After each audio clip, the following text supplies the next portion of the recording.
What's going on, everyone, and welcome in to this edition of B-Schaeff Daily Live. Brenden Schaeffer coming at you tonight. It's been a fun week to be a Cardinals fan, hasn't it, guys? Cardinals, 5 of their last 7 on this road trip, and they win on, what's today? Monday? I almost said Sunday because it's kind of weird to think that the Cardinals were wrapping up a weekend series on a Monday, but that's what happened today in Washington, D.C. Cardinals win it 6-0. And they're in a really good spot right now. They're gaining on the Brewers a little bit. Brewers won today, but the Cardinals have pulled out 7 of their last 10. Brewers just 5-5 over that stretch. And so Cardinals are 4.5 back of Milwaukee, which is seemingly a lower number than you've looked up and saw in the standings in a little while. At least it feels that way. Cardinals also gaining on the Atlanta Braves. Don't look now, but they're a couple of games back of Atlanta for the top wild card spot.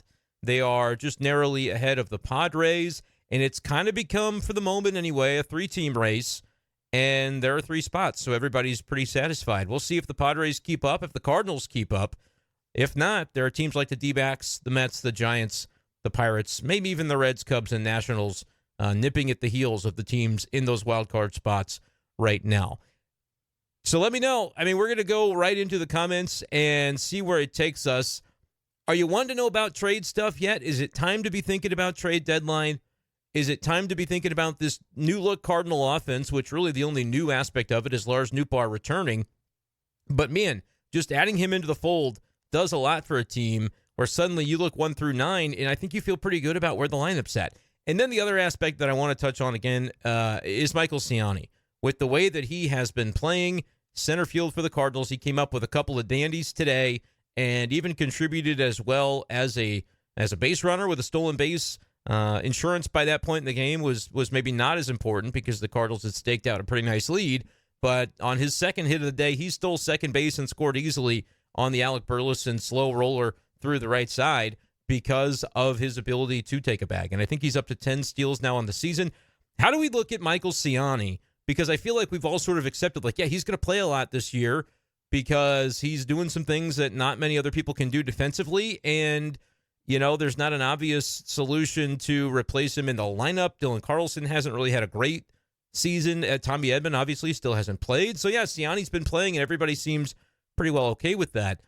But, man, even, like, I start to think about longer term, would you bake in the idea of Michael Siani seeing a lot of time in 2025 out there in center field for the Cardinals?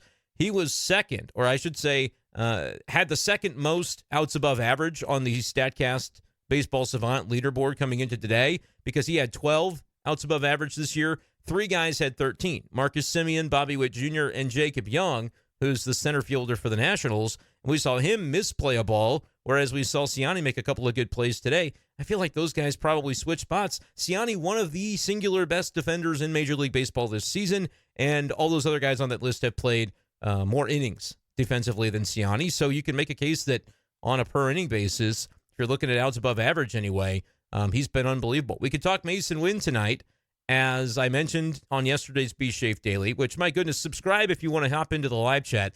That's the way to do it. I should have said off the top, hey, subscribe to the channel. I talk about the Cardinals every single day on it. If you're a Cardinals fan, it stands to reason that you'd want to be a part of that. But I kind of forgot to mention it at the beginning, so I'm saying it now. But if you want to join the live chat, you can do so. I'm going to read all these comments as we go through. And in order to participate in the live chat, all you have to do is become a subscriber. And that is actually free. It's not the channel membership is a different thing. But to simply subscribe is the way on this thing. So let me know your thoughts on Siani and how viable, maybe not just this year, but next year. I think you bake him into a spot on this Cardinals team for next year. And maybe the degree to which he gets to play depends upon, A, his own offensive progression and what he's able to produce as a hitter, because he's going to be your 9-hole guy, but he's creeping up toward a 600 OPS, and I think if you start that OPS with a 6, which is not a super high bar to clear for most Major League starter type of players, then maybe you just talk about Michael Siani as a regular moving forward, and you don't worry about as much what the offensive production is because he's that good defensively. I don't think there are many guys in baseball you could say that about. Kind of interesting. The Cardinals maybe have a couple of them on this team. I would make a case for Michael Siani. You could make a case on that front for Masyn Winn, but I don't think you really have to because his numbers offensively have been really good. Today was not a strong day with an 0 for 5, but overall in the season, he's hitting .289 and maybe should have merited a little more consideration for the All-Star game. Let me know your thoughts on that. But the other guy, Pedro Pages, I think is another one of those guys that Cardinals could roster this guy for the next 5 to 7 years, and I wouldn't really have an issue with it because I think he's that good of a defensive catcher. But of course, then the question becomes how many on the same team can you afford to basically admit that you're not doing a whole lot in terms of the offense? So those are sort of the things, excuse me, that are floating around in Cardinals land, at least in my mind, as we come into tonight's podcast. Mikolas was really good today, and I didn't expect him to be. I'll be honest with you.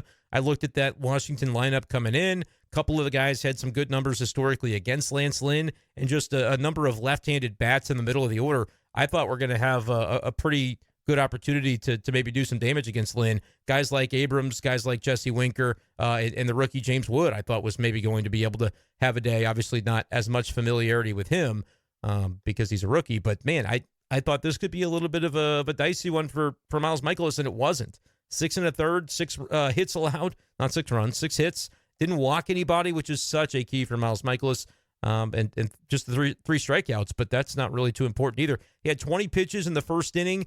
Thought this was going to be maybe a little bit of a slog at that point, and then he bounced back through just, I think, a total of 19 pitches over his next 2 innings. So Miles Mikolas was really darn good today, and that's good to see after, this last turn or two through the rotation. We've seen some various hiccups by some of the guys, and for Miles, it was a couple of turns ago when he had the 10-run game, but he came back in Pittsburgh and did some nice things, had a quality start, and then I think he built upon that today with a really good start against the Nationals. And it's so important, this road trip where you go Pittsburgh to Washington, D.C., two of those teams that if this series is flipped, if the Nationals take 3 of 4, or if Pittsburgh ends up taking 2 of 3 from the Cardinals in that series, you're breathing life into the playoff hopes of those teams. Instead, the Cardinals, I think, effectively, I'm not saying they're out of it, Washington or Pittsburgh by any means, but during a period of time where it's important to convince a team that they're not in it, to say, hey, look, you guys should think about maybe selling more so than buying, that knocks a team down a couple of pegs. And at a crucial point of the season where they could maybe be making those types of decisions, and maybe it's one less problem to worry about, right? One less team that you have to think about genuinely trying to pass you and really putting their full effort toward doing that, their full weight toward doing that in the month of July and beyond. So those are the thoughts running around in my head. What are you thinking, Cardinals fans? You can let me know in the comments section below. All you got to do is subscribe to the channel, which is free, and then the live chat will instantly allow you to send your messages. So I'm going to read from the top down as much as I can. YouTube, when I get a lot of messages in at once, will sometimes scroll me through, but I'm going to do the best that I can. And hey, while you're there, if you got another device on you, go ahead and pull out Spotify, pull out Apple Podcasts, and hit follow on B-Schaeff Daily and leave us a 5-star review. That helps a ton. With everything that we're trying to do content-wise, it's picking up. I'm not to the point yet that I want to be, but it's picking up to where this can be something that I continue to do for a long time, and that's the hope here. So appreciate all the support you guys have given. Let's get in with Alex's comment kicking us off. Happy flight, he says. The birds are rolling. And the birds very much are rolling. I don't know the exact numbers since I think it's around that Mother's Day mark that we continue to point back to. I know Mother's Day was May the 12th. I want to say, was that the day the Cardinals beat the Brewers to snap the 7-game losing skid, if I'm not mistaken. And the Cardinals were at 16-24, something like that. Maybe even 15-24 the day before Mother's Day. I'm trying to pull it up now. Yeah, they were 15-24. Today, they're 6 games above 500, which is a season-high watermark for the Cardinals after their win over the Nationals. So you go from 9 down to 6 up. They've gained 15 games on 500 in that period of time. And they're starting to distance themselves a little bit from the pack, at least in terms of wild card. And I think that's enough that should compel the front office to say, we need to think long and hard about what are the elements that can make this team better in order to produce a sustained run into October. Getting there is one thing, but I also think that even though last year was so bad, that just getting back into the dance is going to make a lot of people, maybe not a lot of people happy, but is at least going to be exhale, it's better than it was. It's not embarrassing anymore like it was last year, and that could be enough for some people. But if they go and then they get swept out the way that they did in 2022, remember, if you can think back to 22, the expectation coming into last year was fix that problem and take the next step. And so they took a big step back instead, And I think if you get back to the even keel level, that's going to be something. But it's also going to be that recognition is going to pop back up to, yeah, but remember before the 2023 anomaly, which if the Cardinals get back into the mix this year, I think we'll be able to say it was an anomaly. Whereas a lot of people said, look, this might be pointing to a larger concern, a more long-scale concern on this organization. And if 2024 goes bad, I think it's very easy to make that indictment. And it's honestly hard to argue against it at that point. But if the Cardinals are able to prove like, hey, we can win 87 games, win 90 games, get in the playoffs, the front office is going to be able to pat itself on the back a little bit. And I know that scares some people. I've read the commentary of people saying, isn't that almost the worst case scenario, sneaking into the postseason, and then the front office and ownership can say, see, we are doing enough. That's a little backwards to me. I think if you're a Cardinals fan, you root for the success of the Cardinals. I understand, though, that some people are concerned that not having a full-scale teardown would maybe keep the Cardinals in that soft, cushy middle a little bit longer, and that could be a concern for some. Dan, I appreciate you for joining the B-Schaeff Daily gang. I think that's like 27 members, and it is a big deal to me. Everybody that joins the membership, it's just a couple bucks a month, but it ends up being a huge difference as I continue to build the content here. So, Dan, really appreciate it, man, and look forward to seeing your comments on the channel, my friend. Dylan says he appreciates the content. Clay is a channel member who said, let's friggin' go, Cards. Newt adds to the momentum. He really does. I talked at length in last night's podcast about my vision of a reconstructed lineup, and then I sort of realized that was a waste of time because Lars Nootbaar's coming back within like a day. And he did today. He was batting 7th, which I thought was interesting that Ollie Marmol exposed the number of lefties at the bottom of the order, but Washington doesn't have a ton of lefties in their bullpen, so I think that's not a scenario that you're going to see play out too often. When the Cardinals face another team that maybe is stocked with more lefties down in their pen, I don't think you're going to see Ollie Marmol willing to go. It was like Donovan, I want to say, was 6. I could pull up the lineup today. I know Nootbaar was 7th, Gorman 8th, Siani 9th. That was 4 consecutive left-handed bats. I don't think against most teams you're going to necessarily see Ollie Marmol willing to expose the team that way, but that Washington just didn't have quite as many counters to be able to utilize, so why not? In the bottom of the order, 8 today, 2 for 4 for Donovan. Nootbaar was the commentary that was mentioned that spurned me into this little diatribe. He goes 1 for 4. Gorman, 2 for 4, man. He scored 2 runs. He's getting base hits in addition to some occasional power, and that is really good to see. He's up to a 210 average, 709 OPS. Keep him there for the time being. Like, I know that there is concern about Goldschmidt, Arenado. They're clogging up the middle. Those numbers below 700 on the OPS, it's not been particularly consistent. It seems like if one of them has a good day, the other one doesn't, which is part of the reason I am totally in favor of Ollie Marmol splitting them up in the lineup. Goldy, Arenado, to me, don't have to be right next to each other. I would slam the lefty Brendan Donovan right between the two of them. Donovan, to me, is one of the team's 5 best hitters right now, so I don't want him batting any lower than 5th. I think that should be an easy fix. And then kind of make your decision. I would mix it and match it. Sometimes maybe Goldy is ahead of Arenado, and then the other time, maybe if they're going to be 4 and 6 in your order, I think they could be interchangeable. Let me know your thoughts on that, Cardinals fans. I was surprised to see Nootbaar as low as number 7, but I like that Ollie Marmol doesn't move Burleson out of his spot. He should be batting in the first inning. He should be getting the bulk of the at-bats because he's frankly been the best hitter on this team this side of Wilson Contreras, and we haven't seen Contreras back that long from the injured list. So to try to find a way to make it work with the lefty-righty stuff, they basically just said, for this game, forget about it, and we're just gonna move all the lefties toward the bottom and dare Washington to try to find a lefty to bring in to throw against them. I thought it was interesting, and it honestly worked out for the Cardinals. They end up with 11 hits, and the bottom 4 guys in the order, Siani was 2 for 4 as well. They collected 7 total hits, so you can't really argue with the logic there.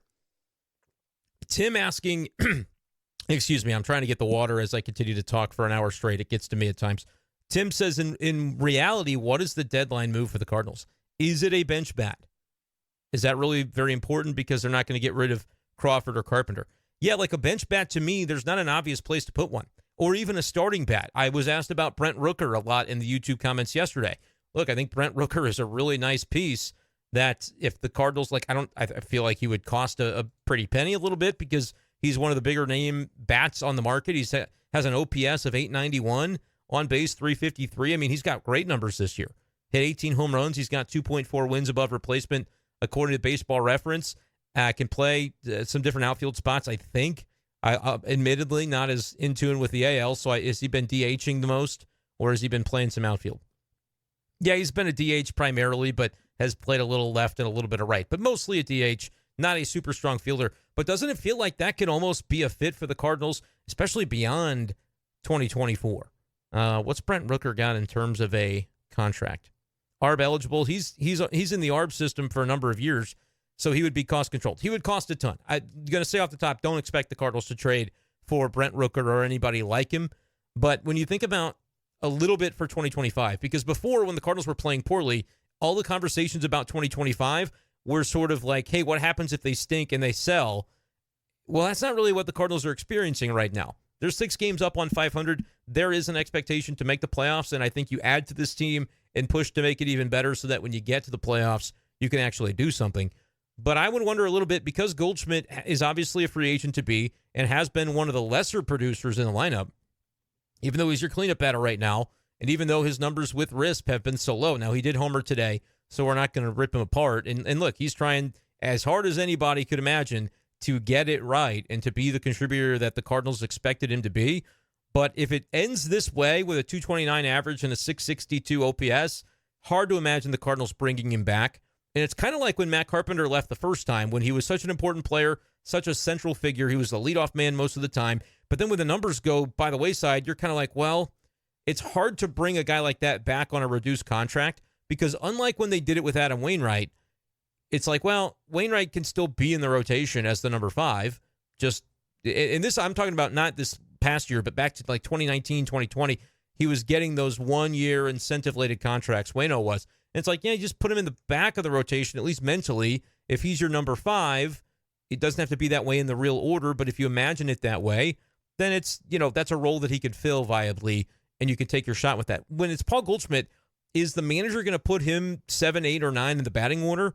And do you want that guy, if that's kind of all you can expect of a Goldy at this stage of his career, do you want that guy clogging up first base for your team when you could go Alec Burleson at first in 2025, or a combination of Burleson with a little bit of Wilson Contreras, a little bit of Ivan Herrera to get his bat in the order some way or another? Is that something that could be viable? Because he's been a kind of lesser on the defensive catching, especially when it comes to the throwing arm. It's just not been up to par this year.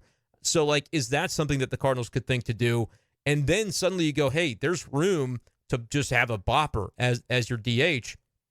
And would a Brent Rooker fit that? Absolutely. I just think what he's going to cost is not going to be to the Cardinals' liking.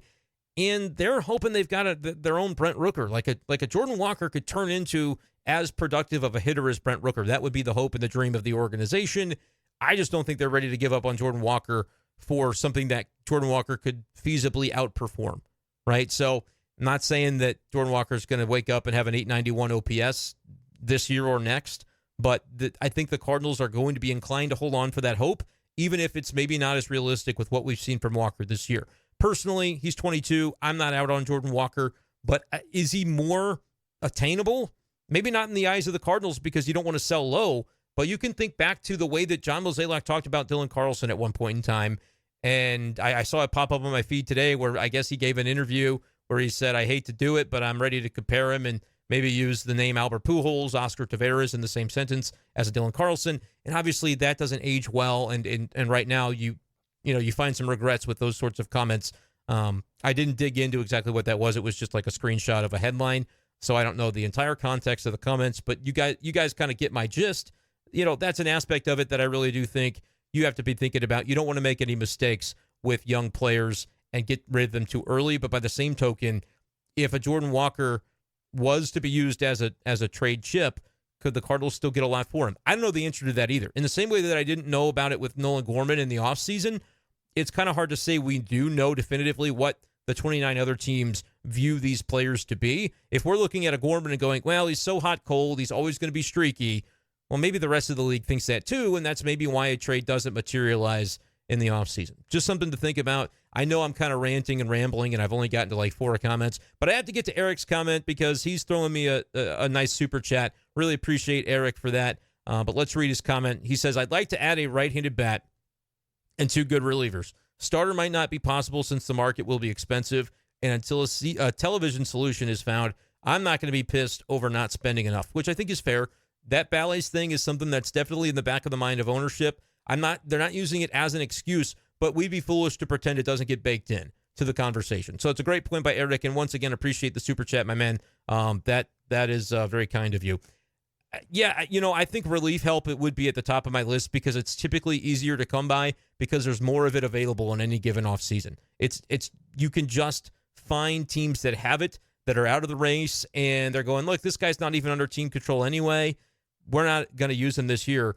It's kind of that thought of, why would a team that's not contending have to worry about having a closer? If they're not going to win games, what's it matter? Well, it works in reverse as well, and I feel like the Cardinals could say, we'll take a closer because we've got one, but some days he's not available, and we'd like to have somebody else that we trust. They need one more, to me, like top-end leverage reliever, and it can be any-handedness, but I think I would lean righty because for as much as we've seen JoJo be a little bit hit and miss more recently, the same can be said of Kittredge from the right side and the lefties like John King, and I still have faith in Liberatore to be able to factor in when you get to an October setting. I think he can be a real weapon for the Cardinals in relief, in leverage if they let him be. So I'm thinking at least one righty and then one dealer's choice, but some good ones. I think don't waste your time with kind of middle of the pack guys. I get it, you always want veteran presence, but there's a world in which a Chris Roycroft could be ready to be a dominator by the end of the year. Ryan Fernandez was a Rule 5 pickup, and he's probably, if I were ranking it out,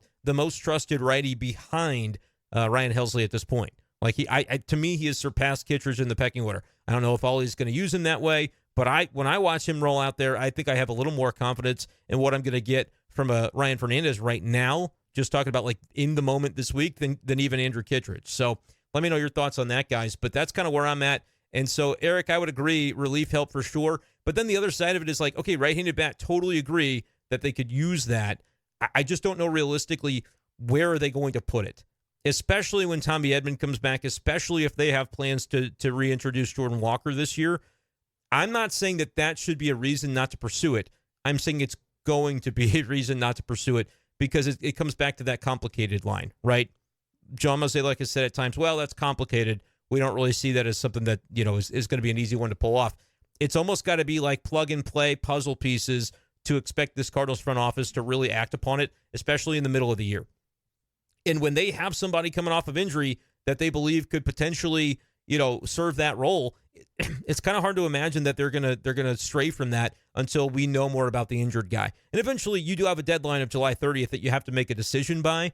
But that's sort of where, like, I'm not saying I would do it this way, but we kind of know the way the Cardinals front office, has operated in the past. So that's kind of what I'm wondering about as far as if they'll even pursue a bat, especially with guys coming off the injured list. But by that same token, like 1 through 9, if you told me you win Burleson, Contreras, Goldschmidt, Arenado, I'll put Donovan above either Goldy or Arenado, and then you go Nootbaar, Gorman, Siani, like, that's pretty good. And then if you will bring up Jordan Walker eventually, even if he's nothing more than a bat off the bench for the playoffs, like that's still something. And then Tommy Edman as well as a weapon that you can deploy in a variety of ways. So there is a world in which this offense, I think, could be good enough. It's just hard to look at the overall season standings of where they're at in the stats and rank it out. And then you look at the run differential, which in part, we can be honest about that run differential thing. I know that it's rare to see a team succeed without a very good positive run differential, but also the Cardinals have had, like, within the last week or two, a couple games where their starter has given up 10 or 11 runs. Like, that makes up for almost the entire negative run differential right there. Not entirely, but they lost 14-6 the other day. Do a little bit of math. Like, they've gotten firebombed, and they just haven't had enough games where they firebombed the other team. They have figured out how to win the close games, and to me, that's more important than run differential. Jeff asks a very relevant question, and he does his first ever super on a live stream, YouTube tells me. So, Jeff, thank you for caring enough to do it that. When are we bringing back low-hanging fruit? I have great news for low-hanging fruit fans. Charlie texted me today, and we're doing it tomorrow at 9:30 in the morning. He'll have it out sometime tomorrow, so that'll be something you get to look forward to, another low-hanging fruit episode. I've been keeping on him ever since Hot Take Central went by the wayside there at 590 The Fan. I do expect, and if you really think that myself and Jim the Cat Hayes would be a good pairing, like I kind of do, to do a little bit more stuff, y'all should tweet at Jim the Cat Hayes and say, hey, do a pod with Brenden Schaeffer, because I've been telling the cat, I'm like, we had a lot of fun on the show on Hot Take Central. I think you and me talking baseball could be a good time. So we'll see. He's trying to fire back his YouTube channel up again, and so we'll see if that's something that he wants to do. But if you would like to see it, let him know. Maybe you can influence him. You never know. Appreciate you, though, Jeff, for the super chat. And Jeff also wants to know, another super chat. You didn't have to do two, but I really do appreciate it. When are you going to do a Mizzou YouTube channel with SB? I assume that's Smooth Brain, Cole Bartimus. Look, I'm texting Cole all the time. I actually had a phone call tonight with another buddy of mine who him and I are talking about doing a Mizzou-related podcast, maybe for his YouTube channel, but he's a former walk-on that played for Mizzou football about a decade ago when we were in school. So that's something else that could be going on too. A lot of stuff. I'm going to be doing Mizzou content probably on my channel here too as well. Myself and Andy Humphrey, we do the big show on weekdays 4 to 6 p.m. in Columbia. And so I'm always talking Mizzou. I don't want to inundate Cardinals fans with all that stuff though, but that's just a little bit of a peek at what's coming. Some low-hanging fruit with Charlie Marlowe for tomorrow, which will be on the B-Schaeff Daily podcast feed or on Charlie's YouTube channel. So subscribe in those places. Colton says, give me a big outfield bat and a starting pitcher, World Series bound. The thing of it is, like, the complicated thing. I hate to sound like Mo when I say this, but realistically, if your outfield right now is Nootbaar in right field, Siani, and then you could even say like /Edman /Carlson in center, and then you also have to kind of account for Brendan Donovan's got to play somewhere, and if Gorman's doing well, then Donnie's probably going to play left. And then there's the whole Jordan Walker thing. Like, they have too many cooks in the kitchen unless John Mozeliak is able to make the trade of, like, hey, Dylan Carlson for a reliever. It seems obvious to me that would be the move that should be made.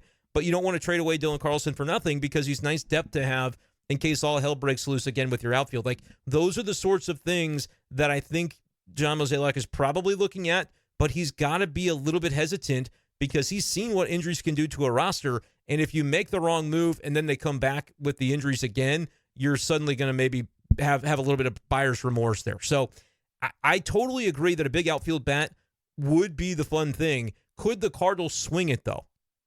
Like, would they realistically do the move that trades away maybe multiple pieces from the current big league roster plus a Jordan Walker to get the obvious just plug and play, no question about it type of superstar talent?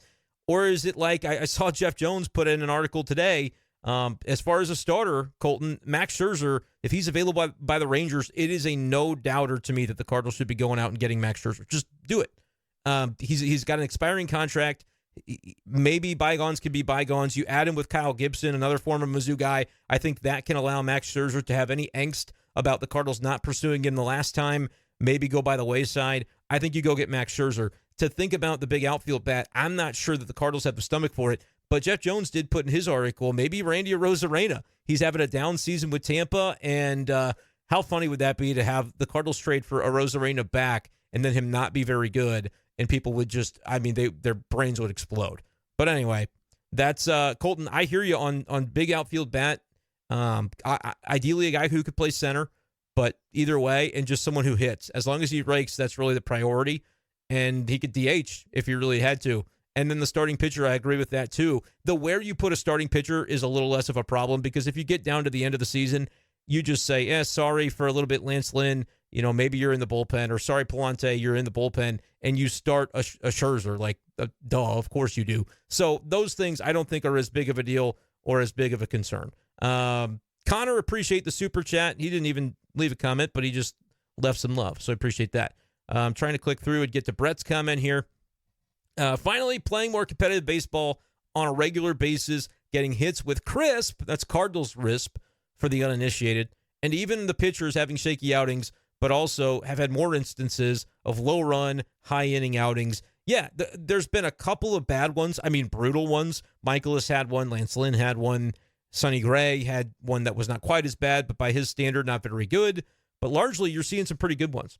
Michael said, Brenden, he said, were you watching Monday Night Raw before I could go live? No, I just feel like 10 to 10:15 is honestly ideal for people to come watch these lives. I have better luck when I'm on later at night because I think y'all are night owls, and this is what you live for. So I've kind of catered my schedule to, if I can do one, it's usually going to start between 10 or 10:30, just being honest with you.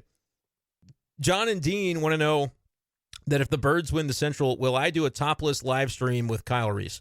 Probably not. That wouldn't come off as very professional for me, just because it works for Kyle, man. He does it like nobody else, and I would never try to infringe on that territory. Can't promise that I'd never have a beverage during a live stream, but certainly when it comes to taking the shirt off, I think that's Kyle's jurisdiction, and I think we all prefer that we leave it there.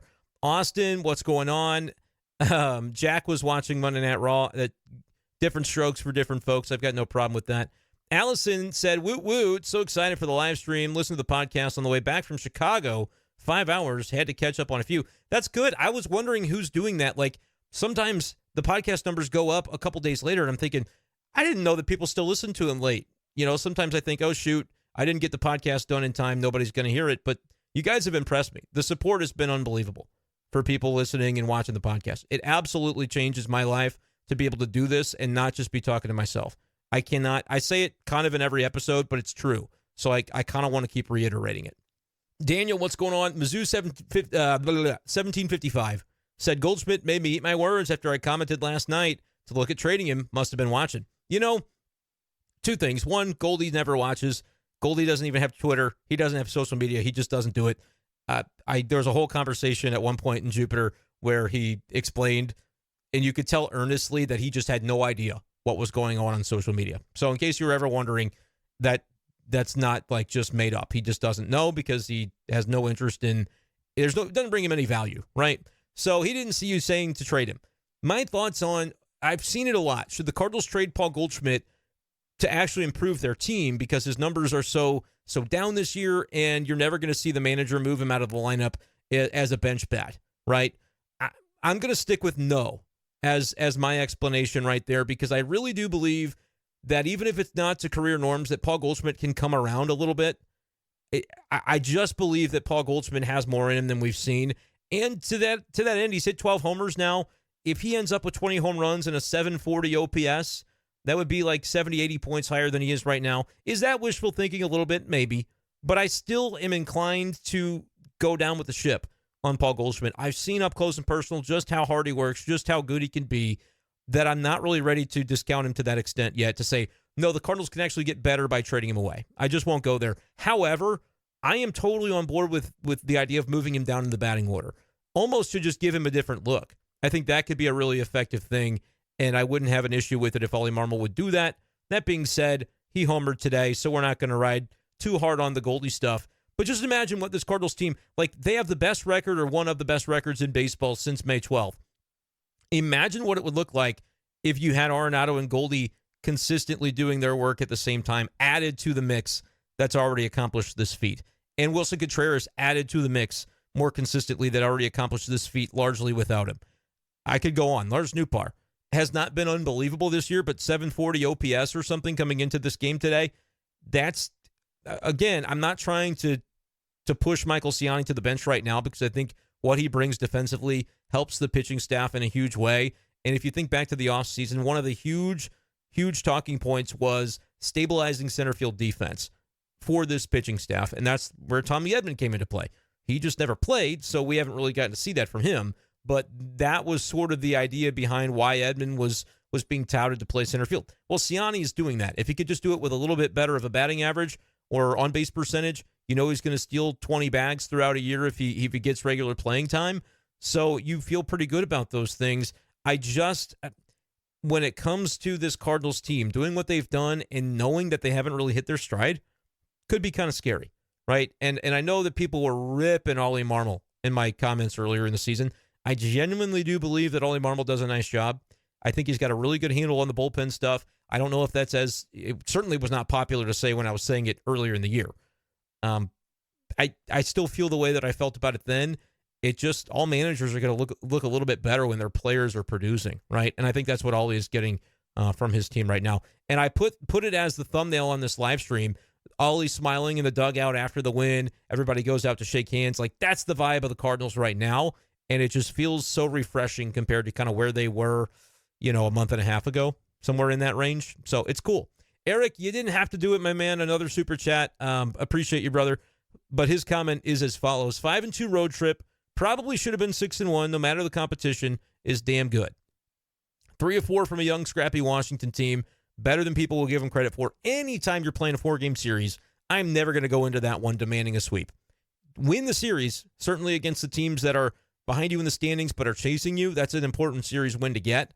but impressive to do it against Washington. And Pittsburgh is kind of the same concept. 33-18 in their last 51. Thank you, Eric, because I wasn't ready to do that math while live on stream.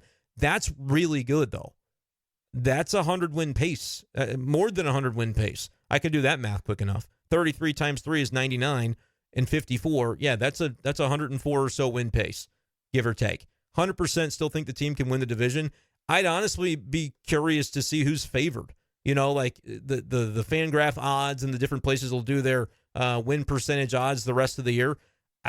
To me, the Cardinals are a better team than the Brewers. We're just waiting for the Brewers to show that part. That's really all I'm looking at. We'll see, though, because the Cardinals it's not going to be handed to them. They will have to go take it. Zomni wants to extend Michael Siani. I like that attitude. That's good.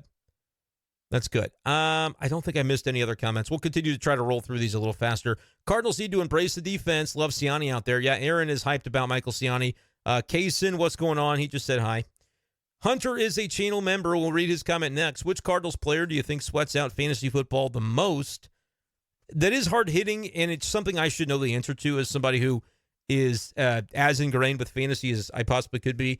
I'm always going to keep doing these Cardinals videos, but when we get to fantasy draft season, I'll be doing mock draft videos on my other channel every day.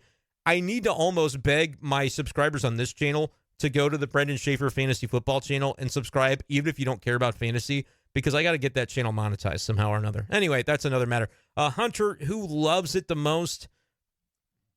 Kittredge strikes me as a fantasy football kind of guy, but I don't know for sure. I haven't really asked this crop of players much about it in recent times, but it's a good question. I'll try to find some insight on that, or at least pay attention to what's going on. Aaron says he quickly just wants to raise his hand for Hagen Smith to St. Louis with that 7th overall draft pick. I think Hagen Smith or Burns the Cardinals would be delighted for either to fall to them. I would have to imagine, because those are two. I'm not going to call him pro-ready the way that Paul Skeens was MLB ready from the day that he left LSU.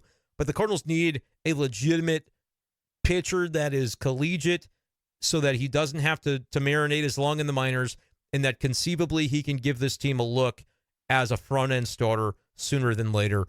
That's how I would be using that number 7 pick if I'm the Cardinals, is with somebody that can help soon. And I feel like John Mozeliak has no reason not to push for that, because he is gone in a couple of years anyway, would like to have that legacy cemented. He's kind of applied the pressure a little bit. If you heard the Blogger Day comments that Mozeliak made, he basically said it is a big draft for Randy Flores. That 2020 draft is going to go down in history with Alec Burleson and Tink Hence and Jordan Walker. Kind of crazy to think, Mason Wynn, obviously. Kind of crazy to think that Burleson's the first name I said there when he was like a 3rd, 4th round pick, compared to Mason Wynn, Jordan Walker. But Burleson's been producing as well as anybody on this team, so kind of fair. But yeah, Hagen Smith would be a huge win, in my opinion. Give me 1 second. I am going to have to take a sip. Okay, we pulled that off. Seamless. You guys didn't even notice. Brett says ranking of the needs at the deadline for him. Number 1, a starter. Number 2, leverage bullpen righty. Number 3, right-handed big bat. P.S. was trying to send this as one message. That's why he kept deleting.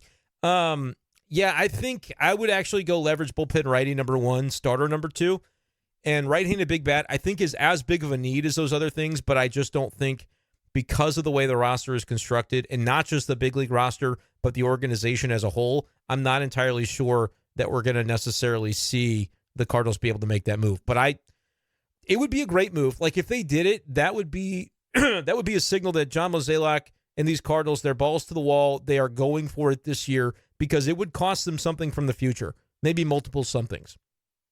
So I certainly could see that playing out. Because if it did, that's, again, a symbol that the Cardinals are really trying to prioritize winning a title this year. And until we see some action at the deadline, I'm not saying it would be impossible for them to win one, but it doesn't feel like from top to bottom they would be all in on the notion until they make some very targeted moves, if that makes sense. It's around that 45-minute mark that we start running into trouble with my voice, but we're going to keep powering through. I do apologize, though. That sounds terrible. Allison said, jump ship from Patreon to the YouTube membership. Glad to support. Yeah, I appreciate that too, Allison. I wanted to get with you and try to figure that out, because Patreon, while it's still there, it's more of just, it's kind of like a donation at this point to the content. You actually get a little bit of benefit for using YouTube, so I'd rather have you over here too, for sure. Hunter said, if Walker were to be moved, what would be your ask? And he says, please, God, don't trade him. I think the ask would have to be, by hearing the name that you're getting a superstar. But Walker alone probably doesn't land you that player. So you're going to have to also be willing to give up some other young talent. And that's what's tough. Like Kaysen asked, do you think there's a chance of Vladimir Guerrero Jr.? Do I think there's a chance of it? No. But if you start to hear rumors and reports and that starts to be something that would swirl, could it become more believable? Yeah, maybe.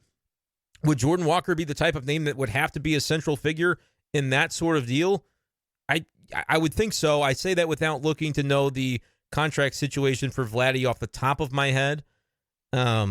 He is a free agent after 2025, so he would have one more year of control and then would need to be extended. That would be the type of name that I would probably do it for, though. I'm not here trying to trade Jordan Walker, and I don't think the Cardinals should. But if you're talking about that type of name, Vladimir Guerrero Jr. is only 25. And even when he has had some down moments where it was like he's had the 1 year with an 1,000 OPS, on base of 400, he slugged 600. He was unbelievable in 2021. But then otherwise has been, a little less impressive. But even the less impressive seasons are like 818 OPS, 788, 830. The Cardinals would be a completely different lineup if Jordan Walker were giving the 800 OPS. And so you have to consider it. Do I think it's realistic? No, just because I think there would be so many moving parts involved. Other teams would be vying for Vladito if he's available. So that, for me, is why it's unlikely to happen, Kaysen. But it's a fun question, and we'll probably be doing a podcast about it if anybody starts talking about it, because I want to continue to keep people at least informed on what my pulse is and kind of how I view it, whether I know what I'm talking about or not. If people publicly are talking about that, I certainly will be happy to do it too.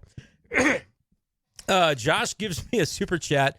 Y'all should follow Deal in the Cards. Those guys know what they're doing. They're a great fan podcast. Mine is a little bit of a different perspective, but I really do respect what those guys do. He says, we still need a 12th for our high-stakes Dynasty League. Curious how much of a Siani Pages could change the future of Edman, Victor, and Herrera. As far as the Dynasty League, I am in so many and wanted to start another one of my own, and high stakes is a little bit, I don't know, a little dangerous. You send me a DM, though. I'm a sucker for fantasy, so I'm not saying no. You know what I mean? But yeah, Siani Pages have emerged as defensive stalwarts that I believe, I think Victor Scott's really exciting. I think Siani is doing what you wanted to see Victor Scott do when you let him start with the big club this year. And he couldn't, even Siani's numbers offensively aren't great, but he's OPSing 578 at this point. Victor Scott wasn't able to do that, and he's, I think, barely doing it in AAA now. So, a bird in the hand is better than a supercharged bird in the bush, right?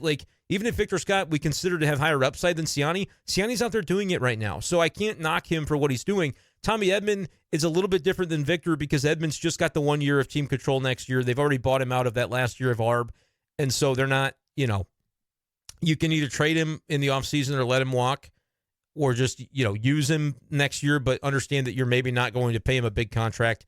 And that could make sense for a trade. But I also think Tommy Edman's a valuable piece to the Cardinals when he's healthy.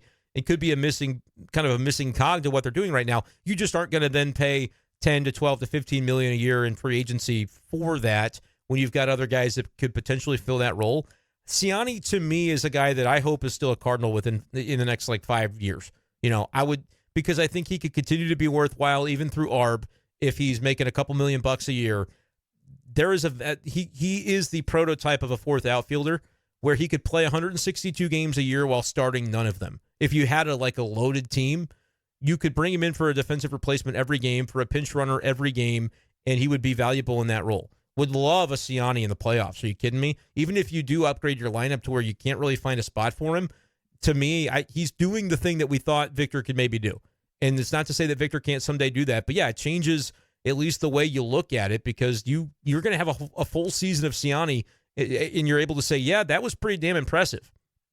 You still have the hope for another guy like Victor, but look, I think Victor's going to make it. If I had to guess, I think he's going to make it. I don't think he's going to be a plus bat at the big league level, but I think he still has a ceiling to be a Tommy Edman offensively, and better than Tommy Edman even was in center field defensively, while maybe being able to figure out how to steal 40 or 50 bags a year. Like, upside, I still think is there for Victor Scott II. But Siani's doing the thing right now, and he's holding his own. So that's kind of where that comes into play. Herrera, I 100% think Pages could change how the Cardinals view Herrera. Because Pages, I don't think has the same level of a bat as Ivan Herrera, but he also doesn't have I think he has a bat that can play the more he gets opportunities. He's already shown to be have a knack for the clutch, and that doesn't mean nothing. I mean, that's something to me. So, yeah, I think I really am intrigued by Pages long-term as a backup catcher, which would then say, could Ivan Herrera be on the block? Maybe, and if he could be a central figure in any package for a big move. Look, I'm not advocating trading anybody away, because I think there are values and contributions that all these guys can give. So I'm being a little diplomatic, but I also could understand people that would mentally go down that road and say maybe Herrera could be a better fit for a team that needs an everyday catcher, because the Cardinals do not as of right now. They've got Contreras, and Pages is almost the perfect backup. The type of backup that it seemed like they always wanted when Yachty was around, just a guy that could handle the staff, and whatever he hit, it didn't really matter. But Pages is giving you moments, kind of like early career Yachty, where you're like, man, this guy's coming through with some spots that you maybe didn't expect to see. So that's been pretty cool. Assuming no new injuries, who is the odd man out? Would Edman and Herrera return? Yeah. Great question. I don't have a great answer for you. It was mentioned earlier when I said, hey, bench bat. Well, they're not moving Carpenter or Crawford, right? Probably not. You saw Crawford play third base a couple times. I think that's telling, because it's like the realization that to make sense on the roster, he's going to have to be able to do some different things. Herrera could be in AAA, guys. I don't think it's a guarantee that he comes back and plays at the big league level. They could prefer to start him at catcher every day down there to work on throwing. Throw, because that's the only impediment in your game right now for being an elite big league catcher. Honestly, he's a good hitter. He does well behind the plate. He has not thrown the ball well. So is he going to get those reps at the big league level? Probably not. Maybe AAA. I don't know that I'm advocating for it. It's going to be Pages or Herrera. I don't think with only a four-man bench you're going to carry three, unless you maybe do it in October, but that's a different story. So Herrera v. Pages is, to me, probably the decision. Edman, you could see displacing Crawford simply because Edman can play shortstop and can play third and can play second. Don't love him at third, but he could do it. And he can also play the outfield. So that would maybe be the thing. Remember Herrera got injured right before Wilson came back, and it was like, oh, that was decent timing. He maybe was at risk of going down anyway. If Crawford comes up with a hammy or something at some point right before Edman returns, that would be notable to me. I don't know what the Cardinals want to do there, though. That'll be tough.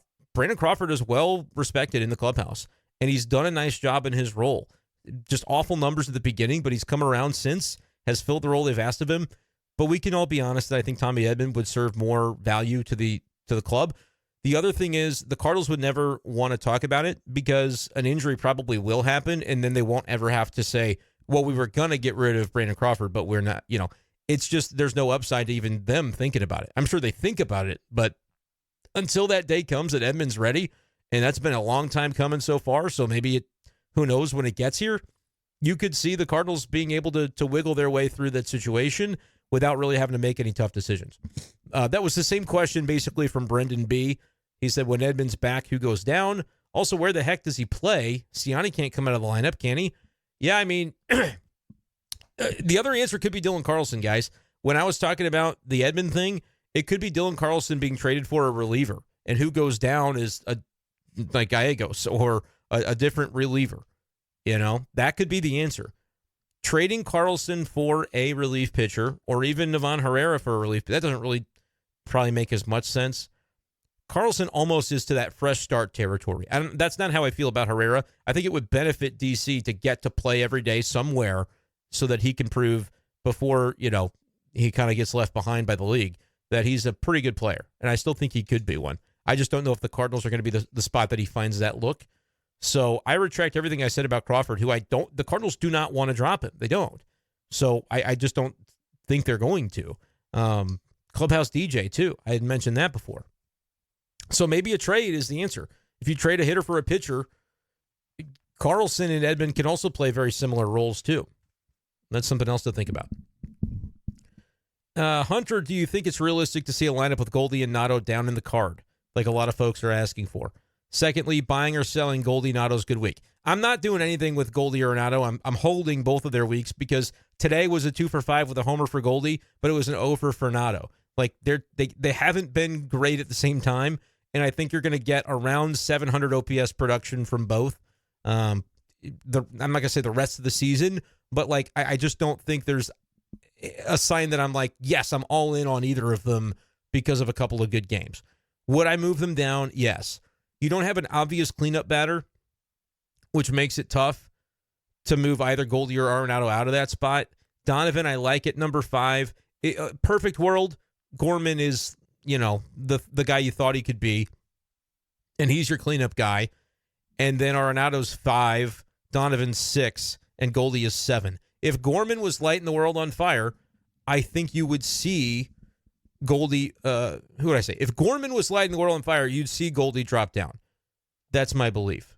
But right now, there's really no obvious candidates to take it. So Goldy has kind of been the veteran that they have deferred to. And I get it to an extent.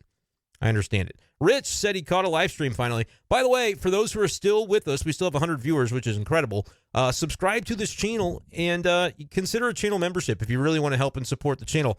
But mainly, just make sure you subscribe so you can comment on live streams and stuff like that. Jeff P. said, what's up? Siani should still keep playing center field even when Edman comes back.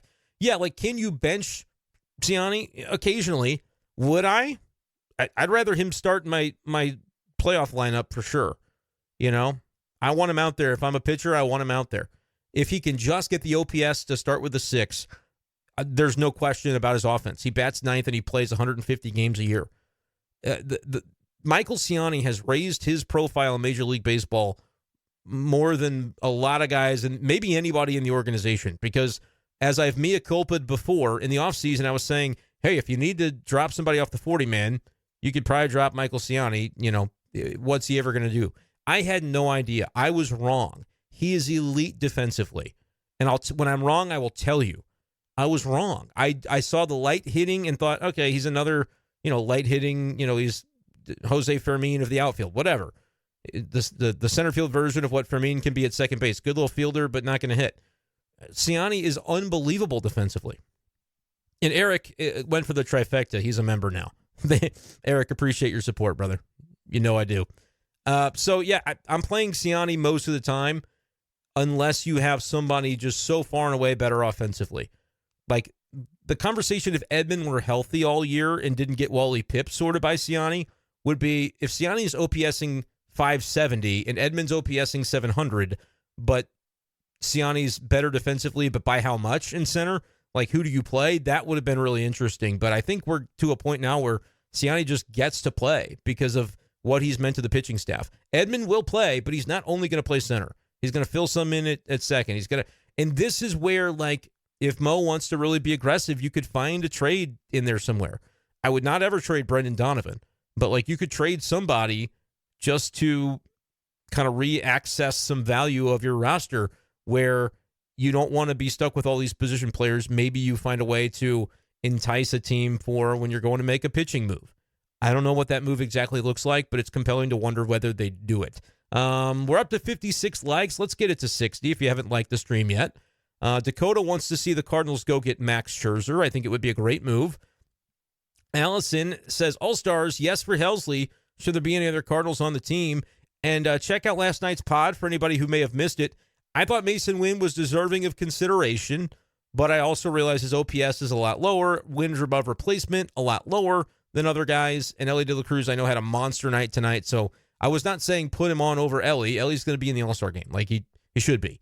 But I just wanted to give Mason Wynn his flowers because he's been really good this year. Defensively and offensively has done a nice job. So should there be anybody else? I think Sonny Gray is hard to argue for after his recent downturn. Mason Wynn, not quite enough power to pop the eyes, but defense should matter too, and that's where I thought Mason Wynn maybe would have gotten a little more consideration. But the other side of it is the NL is super strong at shortstop. It's just unavoidable how good it is. Lots of really good young shortstops in the National League. Aaron says, do not forget about Contreras coming back. Has been the team's best hitter all season, and getting him back was crucial. Absolutely.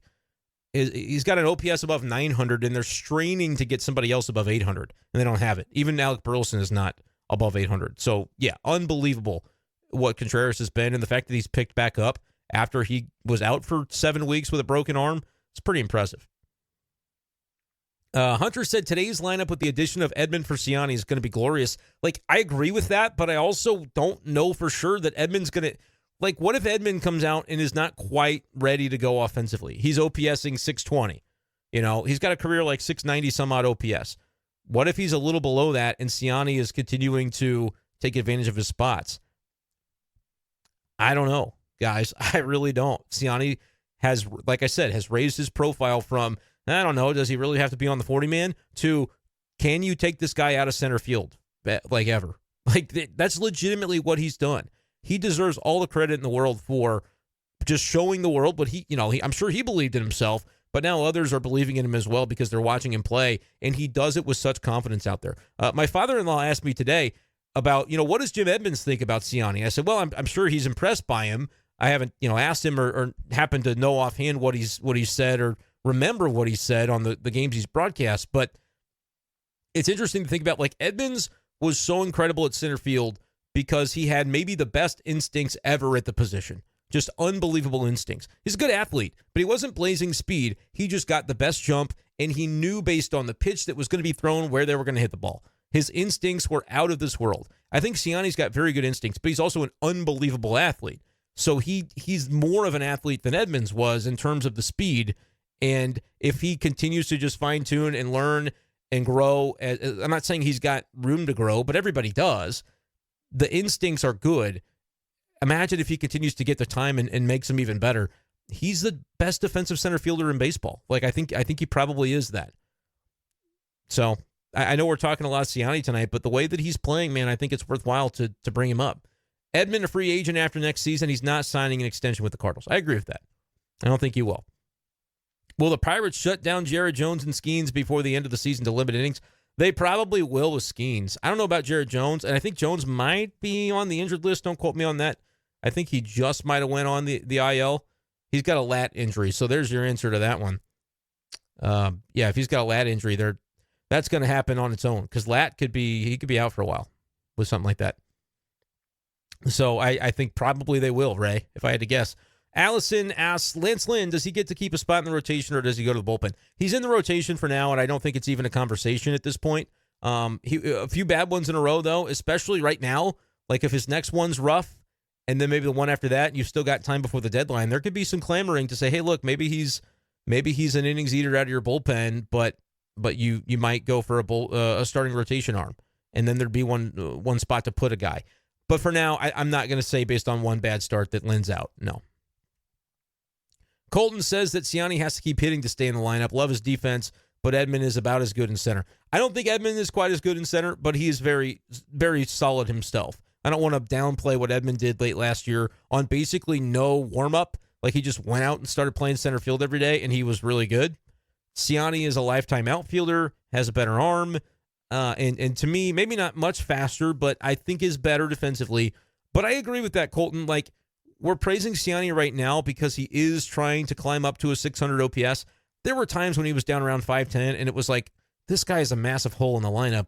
Can they really keep playing him? And a week from now, that might be the new conversation. So we do have to at least realize that it is somewhat dependent on Siani at least chipping in offensively. I think that's 100% a fair thing to recognize. It's not knocking him to say that, that his offense has to be the primary thing, but I think it is fair to say that it still matters. It's still relevant. A lot of season left, says Clay, but do you think Mason Wynn has any shot at Rookie of the Year? He's got a shot. I don't know if it's a very likely shot, but there is a shot. And like for a time, I thought Shota Imanaga was going to be the guy that just automatically took it home, but he has fallen off. And so it's just going to depend on what his numbers are and what we see from everybody else.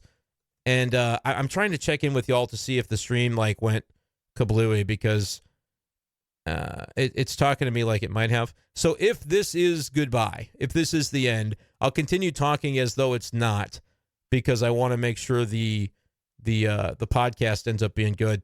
But if it's over, it's been fun. I did go about an hour. That would be the first time that's really happened in a while, though, if it did die out.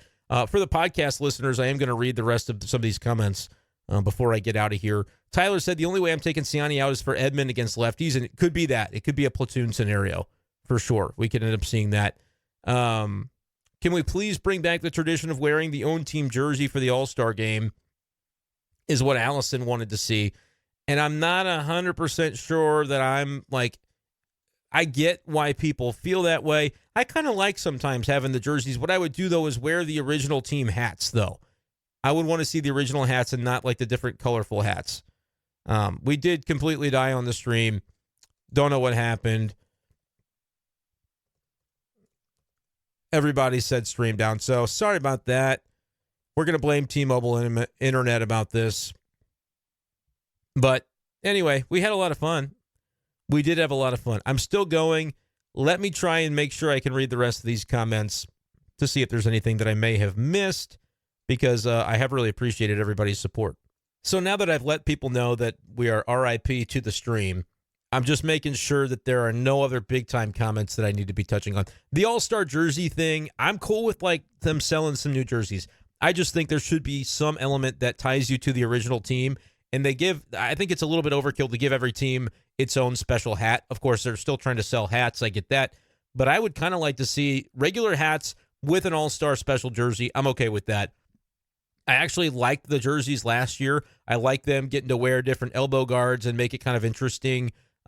This year's jerseys maybe not quite as cool, although the American League ones totally look like Whataburger. So I find that pretty cool.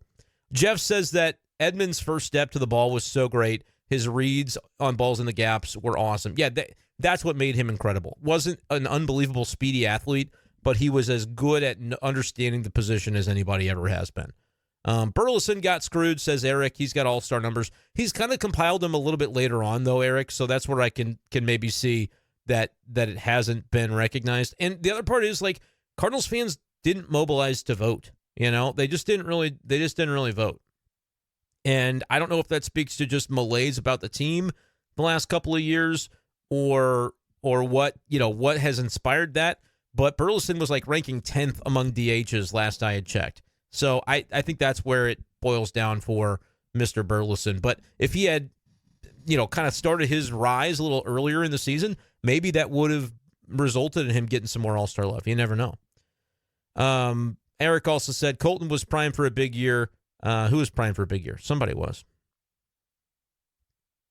I don't know. They were having their own side conversation. Carlson was primed for a big year until the injury in spring training.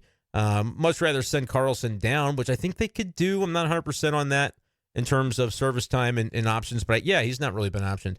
Have seen way too much in the past from him to give up yet. He's still young. Some guys, it takes time. Carlson was a stud in spring. Yeah, I just think pecking order-wise, Carlson is too far behind the others that it would be surprising to me to see. And Justin says the Cardinals said they will keep 3 catchers on the team. I haven't seen that. I'm not disputing that they said it. I just think it's unlikely that they said we are going to do this. Maybe they answered that they're willing to do it, but they're not going to say exactly what happens until we see. They've done it for a short period of time, but I don't know that it's something that they're guaranteed to do again. We'll see. Hunter asked if I was able to acquire Real Cow audio for Down on the Farm. I was able to, but I don't think I'm going to use it. I think I like my own moves best. I got a few comments that said keep your own moves in there, so maybe I will. And we're going to do a little bit of recording. Mark, my guy Mark, has sponsored Down on the Farm. We didn't do it today because there is a Monday, so no minor league games, but we will have that recorded, so you'll hear an updated drop for Down on the Farm here pretty soon. Because we do have a sponsor for that. And if you're interested in sponsoring any segment of the podcast or becoming a title sponsor, hit me up, for goodness sakes, because we got a lot to talk to each other about, if that's so. Think Gary LaRocque will still be in charge of player development next year. Do they need a different voice in the system? I think eventually that he probably is guided toward the next step in his life or career. But I don't think they want to push out a guy that has that type of organizational cachet, right? So that's a delicate topic. He's done a lot of good for a long time, but I think a new voice or additions to the voices would definitely be a positive direction as time goes on, because development is something that they haven't totally hit home runs on development in recent years. Having some good prospects, but can they do the most with those prospects has sort of been a question. And so we'll see what ends up happening there. But that's a fair question from John and Dean coming in. And Eric says, I think Pages, with a good catcher, is the perfect backup. He has just enough of a bat. Contreras or Herrera might not be that guy. Yeah, I mean, Contreras, I think, has done a really good job and great offensively, but they want to continue to keep him fresh. They want him DHing a couple times a week at least. So I think that ends up making a lot of sense to have a guy like a Pages around. But if Herrera can be the backup, he probably hits better than Pages. It's just there's been some deficiencies on his defense from a throwing perspective that they've got to get sorted out. Otherwise, I think I'm going to prefer Pages for actually doing catching. Finding ways to get Herrera in the lineup, though, could still be valuable because I think he's a good bat. Jesse, we need to cook, says trade Carlson and whatever else for another starter, please. Yeah, I mean, we'll see. Carlson being on the block could potentially make some sense to me, but, we'll wait and see what happens there. All right, guys, I am going to wrap up the podcast from here. Thank you guys so much for joining for the live stream. For those of you who tuned in to hear the last 5 or 10 minutes or so of me answering the rest of these questions, appreciate that. We'll try to do some lives here coming up again soon, just not sure how soon. Cardinals taking on the Royals on Tuesday and Wednesday, so I'll try to be down at Busch Stadium for one or maybe both of those. So probably no lives in the next couple of days, but you never know. Things could change. That, though, is going to do it for this edition of the show. Thank you guys so much for listening, and we'll talk to you next time on B-Schaeff Daily. Peace.